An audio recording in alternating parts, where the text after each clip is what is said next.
সকলকে জয় যিশু। সকলকে স্বাগত এবং ধন্যবাদ জানিয়ে প্রভুর বাক্য নিয়ে চলে আসলাম আরও একটা সুন্দর দিনে। প্রত্যেকটা দিনের মতন আজকের আরও একটা সময় আমরা প্রভুর থেকে পেয়েছি, সেই জন্য প্রভুকে ধন্যবাদ দিই যে প্রত্যেকটা দিন আমরা যেন প্রভুতে সুন্দরভাবে চলতে পারি এবং ঈশ্বরের আশীর্বাদযুক্ত হয়ে প্রত্যেকটা দিনকে যেন অতিবাহিত করতে পারি ঈশ্বরের ইচ্ছাতে। তো বন্ধুরা, চলো আজকে ভিডিও শুরু করব। আজকের যে বিষয় নিয়ে আলোচনা করব, একজন কমেন্ট করেছিল, আমি তার কমেন্টেরই উত্তর দেব এবং বিষয়টি খুবই গুরুত্বপূর্ণ একটি বিষয়। তো আজকের আমি সেই বিষয়টি নিয়ে আলোচনা করব। আজকের যে বিষয় তিনি আমাকে কমেন্ট করে জানিয়েছিলেন, আমরা বাইবেলে দেখতে পাই পুরাতন সময় ঈশ্বর শূকরের মাংস খেতে বারণ করেছেন, কিন্তু আমরা যখন নূতন সময় দেখতে পাই সেখানে প্রভুর বাক্যতে বলা আছে কোনো খাদ্যই আমাদের জন্য অশুচি বা অপবিত্র নয়। তাহলে এবার আমরা কি করব? তো দেখো, এই বিষয় বলে রাখি, যেহেতু আমরা প্রত্যেকেই খ্রিস্ট বিশ্বাসী, কিন্তু আমাদের ব্যাকগ্রাউন্ডটা অন্যরকম ছিল।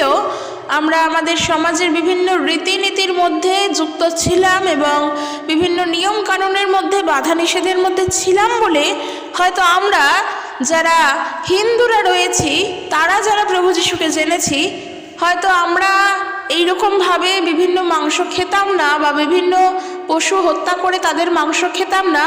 আমরা আমাদের রীতির মধ্যে যেগুলো খাওয়া যায় সেগুলোই খেতাম, কারণ আমাদের সমাজে তাই বলা যে সবার মাংস খাওয়া যায় না এবং সবার মাংসই যদি আমরা খাই তাহলে আমাদের জাত যাবে, আমাদের ধর্ম যাবে, বিভিন্ন কিছু।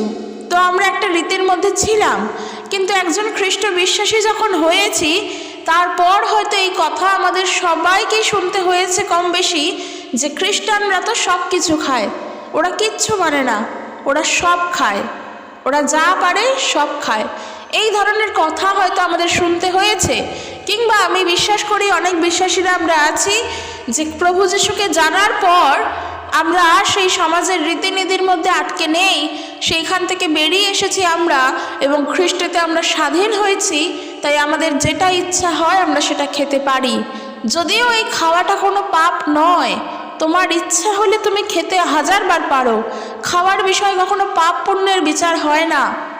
একটু একটা সিচুয়েশনের কথা চিন্তা করো, ধরো তুমি অভুক্ত, তুমি বেশ কিছুদিন খেতে পাও না, আর যার ফলে তোমার শরীর ধীরে ধীরে শুকিয়ে যাচ্ছে, তুমি অসুস্থ হয়ে পড়েছো, তুমি খাওয়ার জন্য কাঙালের মতন করছো। ঠিক সেই সময় তোমার ধর্মের নিষিদ্ধ কোনো খাবারের বস্তু যদি তোমার সামনে থাকে, তখন কি তোমার ধর্মের কথা আগে চিন্তা করবে নাকি তুমি খাবার খাবে? যদি তোমার মনে হয় যে না, আমি এতদিন ধরে অভুক্ত আছি তাই আমি এই খাবার খাবো না, তাহলে আমার জাত যাবে, তাহলে তুমি খেও না। কিন্তু যদি ওই মুহূর্তে তোমার মনে হয় যে আমি এখন খাবো, খিদে পেয়েছি, আগে খাবার খাবো, তারপরে আমি দেখব যে আমি কি হই, আমার জাত যায় না কি যায়, সেই সময় কি করবে? তখন তুমি অবশ্যই আমার যেটা ধারণা, আমি যেটা করতাম, আগে খাবার খাবো, তারপর আমি সব চিন্তা করব। কারণ আমার প্রাণটা যদি না থাকে তাহলে আর আমার ওই ধর্ম দিয়ে, জাত দিয়ে কিচ্ছু হবে না। বেঁচেই যদি না থাকি তাহলে আর এত কিছু করে কি হবে? কিন্তু ঈশ্বরকে এই কারণের জন্যই ধন্যবাদ দিতে হয় যে এখনও তিনি বাঁচিয়ে রেখেছেন আর ওই খাবার আমাদের সামনে তিনি দিয়েছেন।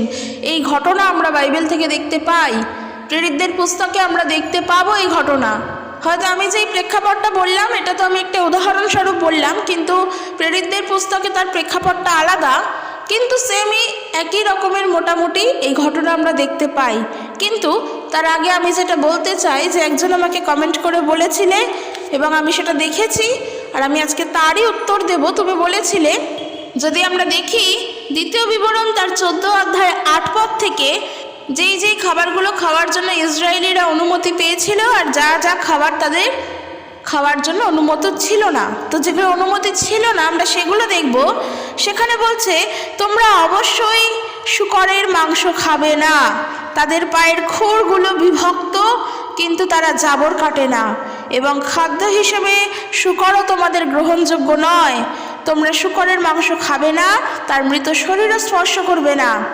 আরও বলছে, পাখনা এবং আঁশ আছে এমন যে কোনো রকমের মাছ তোমরা খেতে পারো, কিন্তু জলে বসবাসকারী জীবন্ত কোনো কিছু যাদের পাখনা আছে অথবা আঁশ নেই সেগুলো তোমরা খেও না। এগুলো তোমাদের পক্ষে সূচি খাদ্য নয়। দেখো, সূচি খাদ্য, অসুচি খাদ্য, পবিত্র খাদ্য, অপবিত্র খাদ্য, অনেক বিষয় কিন্তু এখানে শিক্ষা দেওয়া আছে, নিয়ম বলা আছে, ব্যবস্থা বলা আছে। কিন্তু তার প্রেক্ষাপট বা তার সময়কাল যদি দেখতে চাই তাহলে সেটা ছিল অন্যরকম, সেই সময়কাল ছিল আলাদা, সেই প্রেক্ষাপট অনুসারে এই সমস্ত কিছু বলা। কিন্তু এই সেম কথাই যখন আমরা নূতন নিয়মে এসে দেখি, রোমীয়দের প্রতিপত্র সাধু পৌল সেখানে কি লিখছেন, রোমীয় তার 14 অধ্যায় 14 পদে দেখো, সেখানে পৌল বলছেন যে আমি জানি এবং প্রভু যিশুতে নিশ্চয় বুঝিয়াছি, কোনো বস্তুই স্বভাবত অপবিত্র নয়, কিন্তু যে যাহা অপবিত্র জ্ঞান করে তাহারই পক্ষে তাহা অপবিত্র। কোনো বস্তু নিজের থেকে কখনো অপবিত্র হতে পারে না। আজকের উদাহরণস্বরূপ ধরো, যেমন শুকরের মাংস আমরা খাই, কিন্তু দেখো এই শুকর সে তো নিজে কাদার মধ্যে গড়াগড়ি খায়, সে তো নিজে থাকে অশুচি জায়গায়। শুকরকে চান করানোর পরেও, পরিষ্কার করানোর পরেও সে কিন্তু আবার গিয়ে আপন কাদায় গিয়ে গড়াগড়ি খায়।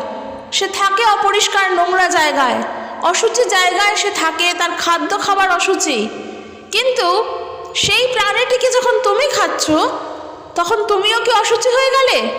একেবারের জন্যই না।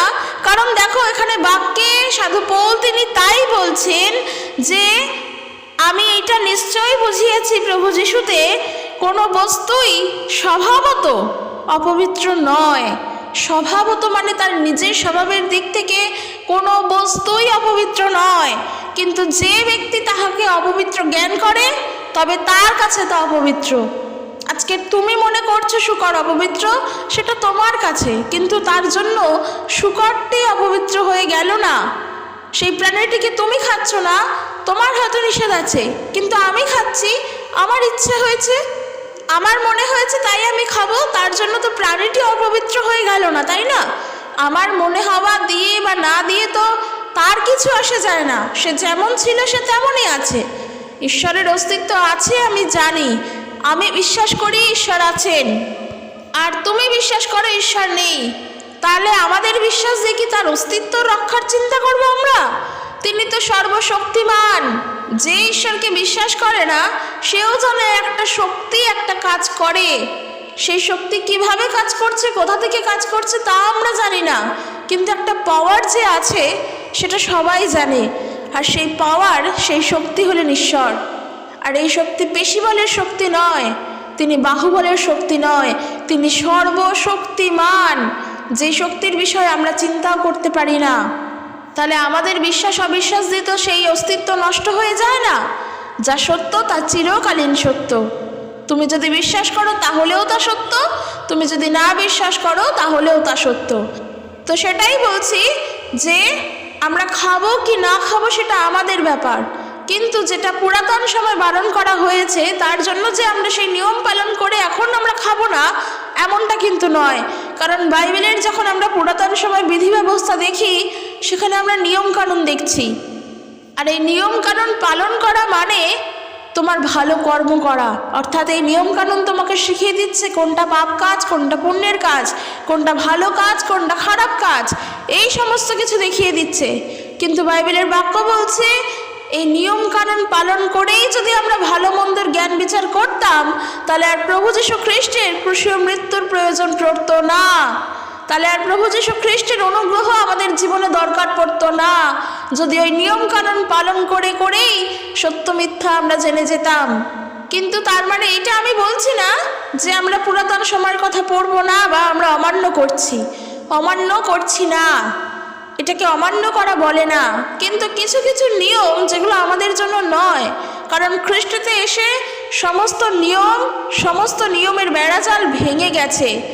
প্রভু সেইগুলোকে ভেঙেছেন তার পবিত্র ক্রুশীয় মৃত্যুর দ্বারা। অর্থাৎ আমরা আর কোনো নিয়মের বেড়াজালের মধ্যে বন্দী নেই। আর এই জিনিসটাই আমি বলছি যে যখন আমরা হিন্দু সমাজের মধ্যে তাদের রীতিনীতির মধ্যেই ছিলাম, আমরা ওই নিয়মের বেড়াজালের মধ্যেই আবদ্ধ ছিলাম। এইটা করা যাবে না, সেটা করা যাবে না, এটা খাওয়া যাবে না, ওটা খেলে পাপ হবে, ওটা খেলে নিজের ধর্ম খোয়ানো হবে, বিভিন্ন নিয়মের মধ্যে ছিলাম। কিন্তু যখন থেকে আমরা প্রভু যীশু খ্রিস্টকে বিশ্বাস করেছি আমরা জানি আমরা সমস্ত নিয়ম কানুনের ঊর্ধ্বে, আমরা সমস্ত নিয়মের বেড়াজালের ঊর্ধ্বে, আমাদের মধ্যে আর কোনো নিয়ম নেই, কারণ খ্রিস্টের পবিত্র রক্ত সকল নিয়মকে ভেঙে দিয়েছে। তো এরপর আমরা দেখব প্রথম তিমথিও তার 4 অধ্যায় 3, 4 এবং 5 পদ। সেখানে দেখো বলছে যাহা যাহা ঈশ্বর এই অভিপ্রায় সৃষ্টি করিয়াছেন, যেন যাহারা বিশ্বাসী ও সত্যের তত্ত্ব জানে তাহারা ধন্যবাদ পূর্বক ভোজন করে। বলছে বাস্তবিক ঈশ্বরের সৃষ্ট সমস্ত বস্তুই ভালো, ধন্যবাদ সহকারে গ্রহণ করিলে কিছুই অগ্রাহ্য নয়, কেননা ঈশ্বরের বাক্য এবং প্রার্থনার দ্বারা তাহা পবিত্রীকৃত হয়। তবে এখানে যেন আমরা আবার মূর্তি পূজার প্রসাদের কথা না ভাবি। এখানে যেটা বলছে যে বাস্তবিক কোনো খাবারই অশুচি নয়, অপবিত্র নয়। এই যেমন শূকরের বিষয়টা আসলো, এবং আমরা জানি আরও অনেক পশু আছে যেগুলো হত্যা করা হয়তো নিষেধ, যেগুলো খাওয়া একেবারের জন্যই নিষেধ, কারণ কেউ কেউ সেই পশুকে নিজেদের ঈশ্বর বলে তার পূজা করে, তাদেরকেও হত্যা করে খাওয়া নিষেধ। কিন্তু ঈশ্বরের বাক্য যখন তুমি ফলো করো, প্রভুর বাক্য যখন মেনে চলো, তখন তোমার মধ্যে এই ধারণা আনা উচিত ঈশ্বর যা কিছু সৃষ্টি করেছেন তা পবিত্র এবং তা সূচির জন্যই সৃষ্টি করেছেন, তা মানুষের ব্যবহারের উপযোগ্য বলেই তিনি সৃষ্টি করেছেন। আর ঠিক সেই কারণের জন্যে বাক্যতে বলছে কি, ধন্যবাদ সহকারে গ্রহণ করিলে কোনো কিছুই অগ্রাহ্য নয়, কেননা ঈশ্বরের বাক্য এবং প্রার্থনার দ্বারা তাহা পবিত্রীকৃত হয়, কারণ ঈশ্বরের সৃষ্টি সমস্ত বস্তুই ভালো। ঈশ্বরের পরিকল্পনা কখনো খারাপ হতে পারে না, ঈশ্বরের সৃষ্টি কখনো খারাপ নয়। ঈশ্বর পবিত্র, তিনি পবিত্রতার সহকারে সমস্ত কিছু সৃষ্টি করেছেন, যা আমাদেরকে সূচি করবে তার জন্যই তিনি সব কিছু বানিয়েছেন, যেন আমরা তার উপরে নির্ভর করেই থাকতে পারি। তো সেই কারণের জন্য আমাদের মধ্যে যেন এই ধারণা না থাকে যে বাইবেলের মধ্যেই এমন কথা বলা আছে, এক জায়গায় বলছে যে সূচি, আরেক জায়গায় বলছে ওই জিনিসটা করা অসুচি, তাহলে আমরা কোনটা ফলো করব। আচ্ছা, এই জায়গায় আমি বলি, সর্বপ্রথম যখন তুমি হাতে ঈশ্বরের বাক্য পাও, তখন তোমাকে কোন বাইবেল দেওয়া হয়, পুরাতন নিয়ম নাকি নতুন নিয়ম? সর্বপ্রথম তুমি কি ঈশ্বরকে জেনেছো নাকি প্রভু যিশু সম্পর্কে জেনেছো? যদি তুমি প্রথম নতুন নিয়ম পড়ে থাকো, যদি প্রথম তুমি প্রভু যিশুর সম্পর্কে পড়ে থাকো, তাহলে তুমি জানবে তোমার সব কিছু জানা হয়ে গিয়েছে। কারণ পুরাতন নিয়মে যে সমস্ত বিধি ব্যবস্থার কথা বলা আছে, নূতন নিয়মে এসে যদি দেখো ভালো করে লক্ষ্য করে, তাহলে কোনো বিধি ব্যবস্থা পালনের কথা আমাদেরকে বলেনি, একবারের জন্য বলেনি পুরাতন সময়ের ওই নিয়ম তুমি পালন করে চলো, বরং আরও অন্যরকম শিক্ষা দিয়েছে, যা আমরা গালাতীয় পুস্তকে পাই। গালাতীয় তার 2 অধ্যায় 16 পদ, সেখানে বলছে তথাপি বুঝিয়াছি ব্যবস্থার কার্যহেতু নয়, কেবল যীশু খ্রিস্টে বিশ্বাস দ্বারা মনুষ্য ধার্মিক গণিত হয়। সেই জন্য আমরাও খ্রিস্ট যীশুতে বিশ্বাসী হইয়াছি, যেন ব্যবস্থার কার্যহেতু নয়, কিন্তু খ্রিস্টে বিশ্বাস হেতু ধার্মিক গণিত হই, কারণ ব্যবস্থার কার্য হেতু কোনো মর্ত ধার্মিক গণিত হইবে না। ব্যবস্থা আমাদেরকে কার্য শেখায়, ভালো কাজ করতে শেখায়, কর্ম শেখায়। ওই যে বললাম, সৎকর্ম, অসৎকর্ম, সত্যকর্ম, পাপের কাজ, পুণ্যের কাজ, এসব কিছু শেখায়। কিন্তু ঈশ্বরের বাক্য নূতন নিয়মে বাইবেলে এসে প্রভু যীশুর খ্রিস্টের সময় প্রভু যীশু সমস্ত কর্মের ঊর্ধ্বে, তার পবিত্র রক্ত ওই সমস্ত বিধি নিষেধকে ভেঙে দিয়েছে। কারণ আমরা পরিত্রাণ পেয়েছি প্রভু যীশুকে বিশ্বাস করে, কোনো কার্যের জন্য নয়, আমাদের কোনো ভালো কর্মের জন্য নয়, যে আমি এককালে এই করেছিলাম, আমি এককালে ওই পুণ্যের কাজ করেছিলাম বলে আজ আমি পরিত্রাণ পেলাম, আজ আমি প্রভু যীশুকে জানলাম, আমি এক সময় অত হাজার মানুষের সঙ্গে ছিলাম, তাদেরকে সাহায্য করেছিলাম, অনেক বড় পুণ্যের কাজ করেছিলাম বলে আজ আমি এই জায়গায়, কি আমি আমার জীবনে সব সময়ের জন্য পবিত্রভাবে চলেছি বলে আজ আমি যিশুকে জেনেছি? একেবারের জন্য না। এই ধরনের কথাগুলো বলা মানে নিজেকে নিয়ে গর্ব করা, নিজেকে ঈশ্বরের কাছে সমর্পণ করা নয়। আমরা নিজেদের জন্য নিজেরা কোনো ভালো কাজ করতেই পারি না, কোনো কাজই আমরা করতে পারি না ঈশ্বর ছাড়া। তাই এই জিনিসগুলো যেন আমাদের মধ্যে না থাকে যে আমি অমুকের মাংস খেতাম না, আমি কোনো পাপ করিনি, কোনো প্রাণী হত্যা করে তার মাংস খাইনি, আমি সারা জীবন নিরামিষ খেয়েছি আর সেই জন্য আজকের আমি প্রভু যিশুকে জেনেছি, এমন কথা যেন না থাকে। কারণ এই ধরনের ধারণা সম্পূর্ণ ভ্রান্ত। কোনো খাদ্যবস্তুর নিয়মের মধ্য দিয়ে প্রভু যিশুকে জানা সম্ভব নয়। তার সেবা কার্য করার জন্য আজ তুমি নিরামিষ খাচ্ছ কি আমিষ খাচ্ছ সেটা বিষয় নয়। আর ঠিক সেই কারণের জন্যই বলছি যেন আমরা ভ্রান্ত না হয়ে পড়ি। তবে ভ্রান্ত বলবো না, ভ্রান্ত বলাটা ঠিক নয়, আমরা যেন নিজেদের মধ্যে নিজেরা কনফিউজ না হয়ে যাই যে আমি যখন নূতন নিয়ম পড়ছি একরকম, পুরাতন নিয়ম পড়ছি একরকম, তাহলে আমি কোনটা পালন করব। এই জিনিসটার মধ্যে যেন নিজেদের দ্বন্দ্ব না আসে। কারণ তুমি নিজের বিষয়ে নিজে চিন্তা করো, নিজের থেকেই নিজে উত্তর পাবে। ঈশ্বর সাহায্য করবেন যে তুমি প্রভু যিশুকে বিশ্বাস করেছো, প্রভু যিশু তোমাকে পরিত্রাণ প্রাপ্ত করেছেন, তোমার নিজের পাপের ক্ষমা তার কাছে গিয়েই তুমি পেয়েছো। তাহলে এই সমস্ত জিনিসগুলো তুমি নূতন নিয়ম থেকে শিখেছো। তাহলে এই পরিত্রাণ সম্পর্কে, পাপের ক্ষমার সম্পর্কে ঈশ্বরের বাক্য কি বলছে? নতুন নিয়মে এসে পাপের ক্ষমার সম্পর্কে প্রভু যিশুর বাক্য কি বলছে? পরিত্রাণ কিভাবে পেয়েছি সেই বিষয় কি বলছে? গালাতীয় পুস্তক খোলো, পুরাতন বিষয়ের ব্যবস্থার কার্যের বিষয় কি বলছে পড়ো, নিজেরাই পড়লে উত্তর পেয়ে যাবে। সেটাই বলছি যে ঈশ্বরের বাক্য বলে কোনো খাদ্যই অশুচি নয়, কোনো খাদ্যই অপবিত্র নয়। যার যেটা খাওয়ার ইচ্ছা হয় সে সেটা খাক। আজকে তোমার যদি মনে হয় যে তুমি সারা জীবন নিরামিষ খাবে, সেটা সম্পূর্ণ তোমার ব্যাপার, তুমি খেতেই পারো। এবং আমার যদি মনে হয় যে আমি সারা জীবন আমিষ খাবো, সেটা সম্পূর্ণ আমার ব্যাপার, আমি খেতেই পারি। কিন্তু ওই প্রাণীটিকে আমি খাচ্ছি বলে ওই প্রাণীটির অশুচিতা আমার মধ্যে আসবে, ওর অপবিত্রতাতে আমি অপবিত্র হব, ওর অশুচিতায় আমি অশুচিত হব, এই জিনিসগুলো যেন না হয়। কারণ বাক্য বলছে বাস্তবিক কোনো বস্তুই অপবিত্র নয়। ঈশ্বর যা সৃষ্টি করেছেন তা সব কিছুই সূচি, সব কিছুই পবিত্র। আর সেই কারণের জন্য প্রভুকে ধন্যবাদ দিয়ে প্রার্থনা করে সমস্ত খাদ্যই আমরা গ্রহণ করতে পারি। তোমার যা ইচ্ছা, যার মাংস খেতে ইচ্ছা হয় তুমি খাও। তোমার যদি এখন মনে হয় যে আমি খাবো না, আমার ভালো লাগে না, তখন খেও না। কিন্তু এই কারণের জন্যই একজন খ্রিস্ট বিশ্বাসী সব কিছু খায়। কারণ ঈশ্বর সব কিছু খাদ্যের জন্যই সৃষ্টি করেছেন, মানুষের ব্যবহারের জন্যই তো সৃষ্টি করেছেন। আজকে তোমার ধর্মের শিক্ষা অনুযায়ী তুমি এই বিধিনিষেধগুলোর মধ্যে রয়েছো, তাই তুমি এই খাদ্যগুলো খাচ্ছ না। কিন্তু অন্য ধর্মের শিক্ষা অনুযায়ী তাকে দেখো, সে সব খাচ্ছে। সেও মানুষ, ধর্মকে সাইডে রাখো, সেও মানুষ, তুমিও মানুষ। ঈশ্বর এই ধর্মকে সৃষ্টি করেননি, ঈশ্বর এই তোমাদের দুজনকে সৃষ্টি করেছেন। তুমিও মানুষ, সেও মানুষ। আর ঈশ্বর খাদ্য তোমাদের জন্যই সৃষ্টি করেছেন। কিন্তু তোমরা আজকে নিজেদের মধ্যে, আমরা আজকে নিজেদের মধ্যে ভাগাভাগি করে ফেলছি বলে এই ধর্ম সম্পর্কে বিদ্বেষিতা চলে আসছে। তাই যার যেটা ইচ্ছা হয় সে সেটা খাক।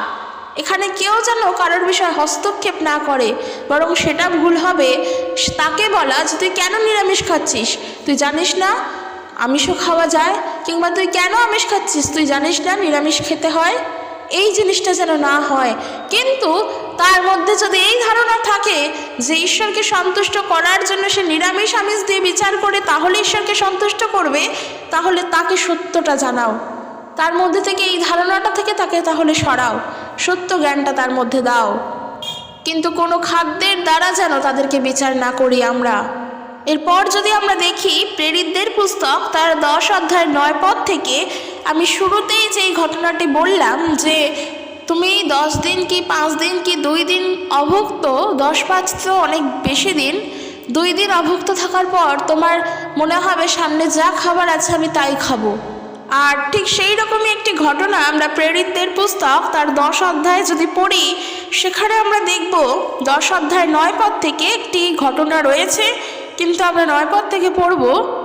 পরদিন তাহারা পথে যাইতে যাইতে যখন নগরের নিকটে উপস্থিত হইল, তখন পিতর অনুমান 6 ঘটিকার সময় প্রার্থনা করিবার জন্য ছাদের উপরে উঠিলেন। এই পিতর কিন্তু যাহাকে সিমন বলা হতো, সেই সিমন পিতর প্রার্থনা করার জন্য অনুমান 6টার সময় ছাদের উপরে উঠিলেন। কি বলছে দেখো, কিন্তু তিনি ক্ষুধিত হইলেন, তাহার আহার করিবার ইচ্ছা হইল, কিন্তু লোকেরা খাদ্য প্রস্তুত করিতেছে, এমন সময় তিনি অভিভূত হইয়া পড়িলেন, আর দেখিলেন আকাশ খুলিয়া গিয়াছে এবং একখানা বড় চাদরের মতো কোনো পাত্র নামিয়া আসিতেছে, তাহা চারিকোণে ধরিয়া পৃথিবীতে নামাইয়া দেওয়া হইতেছে। আর তাহার মধ্যে পৃথিবীর সর্বপ্রকার চতুষ্পদ ও সরীসৃপ এবং আকাশের পক্ষী আছে। পরে তাহার প্রতি এই বাণী হইল, উঠো, পিতর, বধ করিয়া ভোজন করো।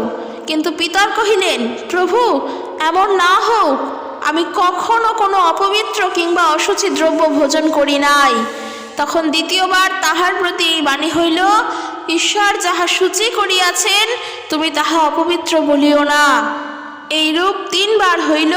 পরে তৎক্ষণাৎ ওই পাত্র আকাশে তুলিয়া লওয়া হইল। দেখো, এই পিতরকে সেই সময়, পিতর তো জানেন কোনটা খাদ্যবস্তু পবিত্র আর কোন খাদ্যবস্তুটা অপবিত্র, অশুচি।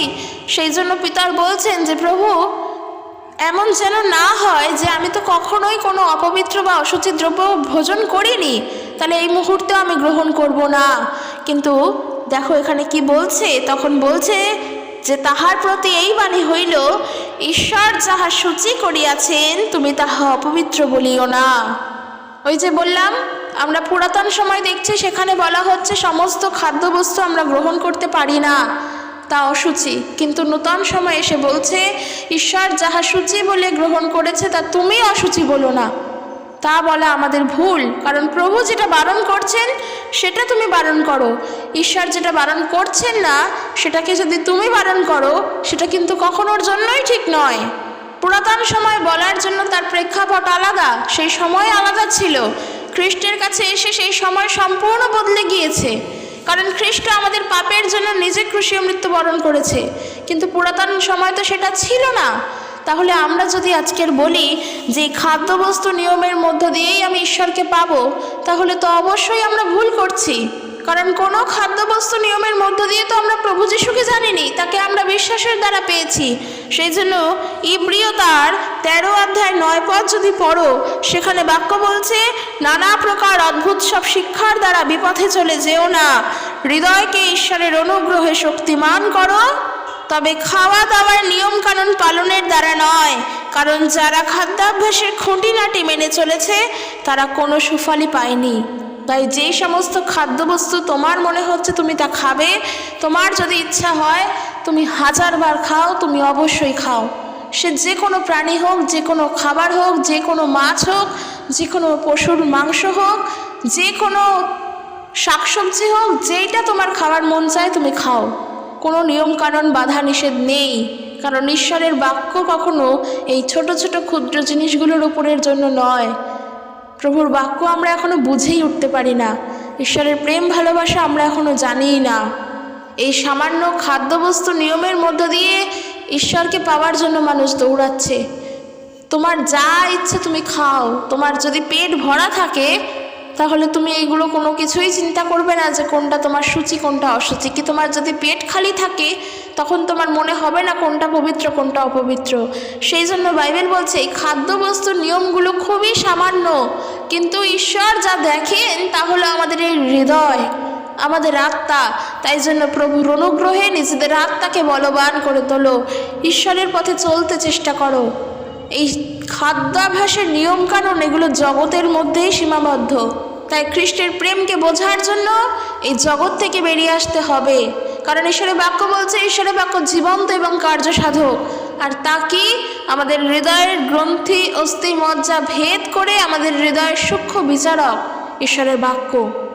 তাহলে বলো, আজ তুমি কি খেলে আর কি খেলে না তা দিয়ে যদি সব কিছুরই বিচার হতো, তাহলে আর আমরা প্রভু যিশুর কাছে এসে পাপের ক্ষমা পেতাম না।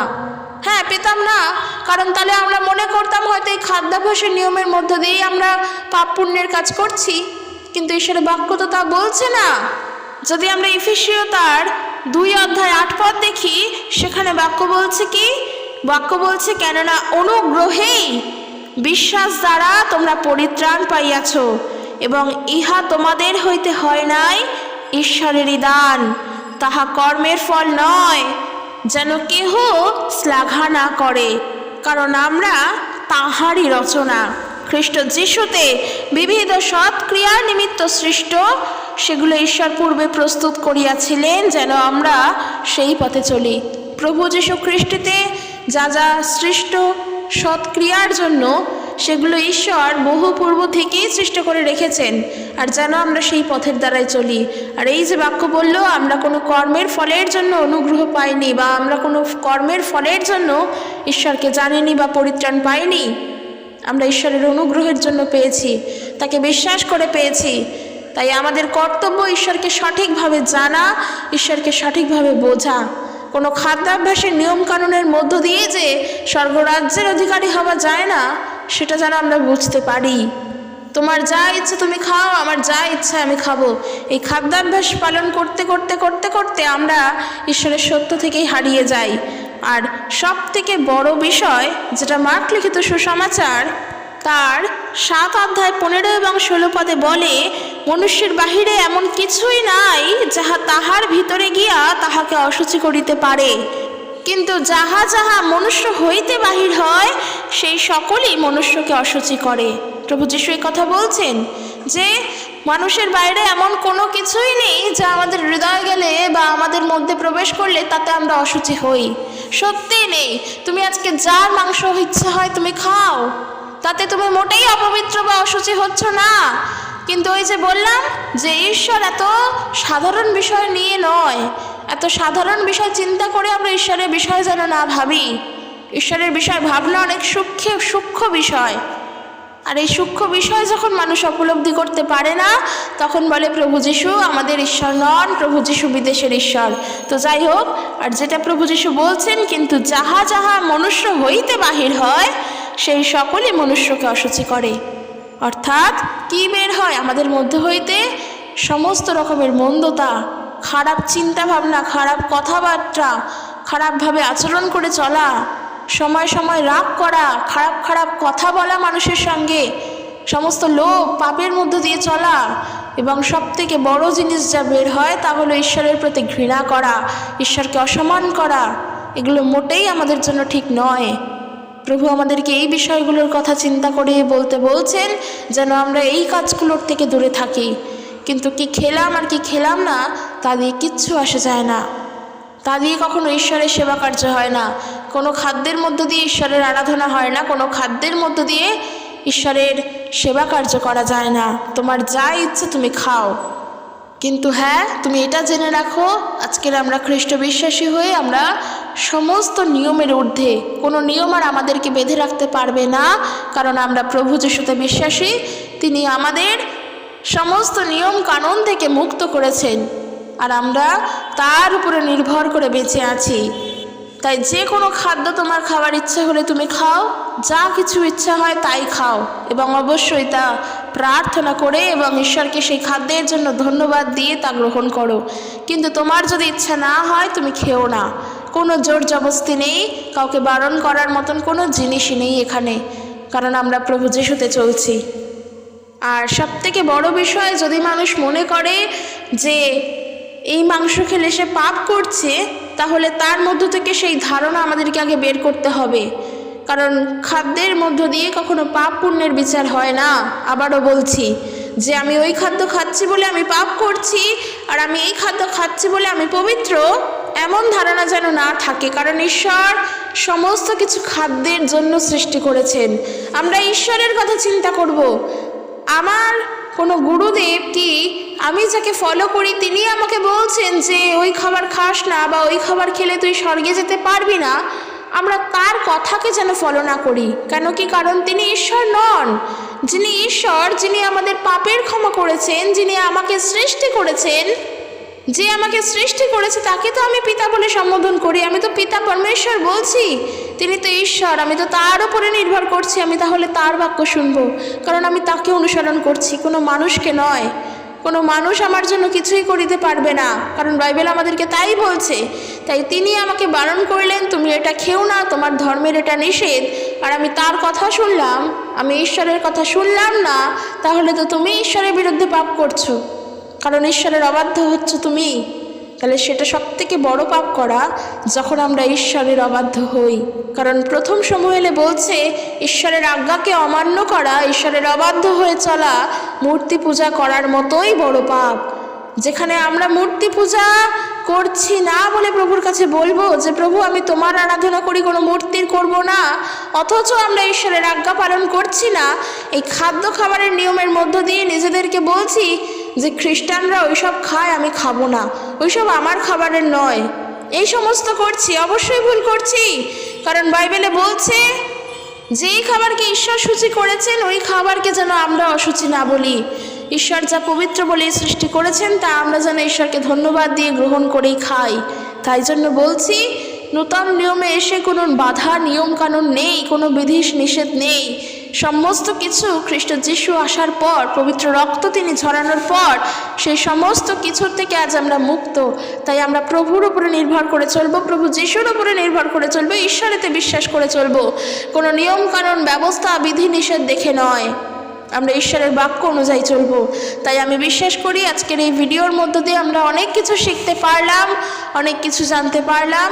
ঈশ্বর আশীর্বাদ করুক, তার এই ভিডিও বাক্যর মধ্য দিয়ে তিনি আমাদের প্রত্যেককে আশীর্বাদ যুক্ত করুক এবং আমরা যেন ঈশ্বরের সত্য শিক্ষা নিয়ে মানুষের কাছে বলতে পারি এবং সত্য শিক্ষা নিয়ে যেন মানুষের কাছে চলতে পারি। এই সমস্ত খাদ্য খাবারের নিয়ম রীতি নিয়ে না যেন আমরা চলি, কারণ আমরা জানি ঈশ্বর আমার জন্য যা সৃষ্টি করবেন সেটা বেস্ট, তার সব থেকে ভালো হবে। তাই আমরা ঈশ্বরের উপরে নির্ভর করি। তাই জীবনের সকল মুহূর্তকে প্রভুর হস্তে রাখো, প্রভু যেভাবে চাইবেন তিনি যেন সেভাবেই পরিচালনা করেন, তার ইচ্ছা অনুযায়ী যেন চলতে পারি, নিজের ইচ্ছা অনুযায়ী নয়। এবং আমি বিশ্বাস করি প্রত্যেকে আজকের ঈশ্বরের বাক্য শুনেছ এবং যদি ভালো লেগে থাকে অবশ্যই শেয়ার করে দিও। সকলে সুস্থভাবে থাকো আর কমেন্ট করে জানিও ভিডিওটি থেকে শিক্ষা গ্রহণ করতে পারলে কি না। তাহলেই আমরা প্রভুতে আরও বৃদ্ধি পাওয়ার জন্য ধীরে ধীরে এগোতে পারবো। আর অবশ্যই নিজেরা বাইবেল পড়ো, প্রভুর বাক্যের উপরে আস্থা রাখো, প্রভু যিশুর উপরে আস্থা রাখো। মানুষ কি বললো, কোন খাবার কি, এই সমস্ত বিষয় চিন্তা করো না, প্রভুর উপরে ভরসা রাখো। ঈশ্বর তার আপন বাক্যে আমাদের প্রত্যেককে আশীর্বাদ যুক্ত করুক। সকলে সুস্থভাবে থাকো। জয় যিশু। Praise the Lord.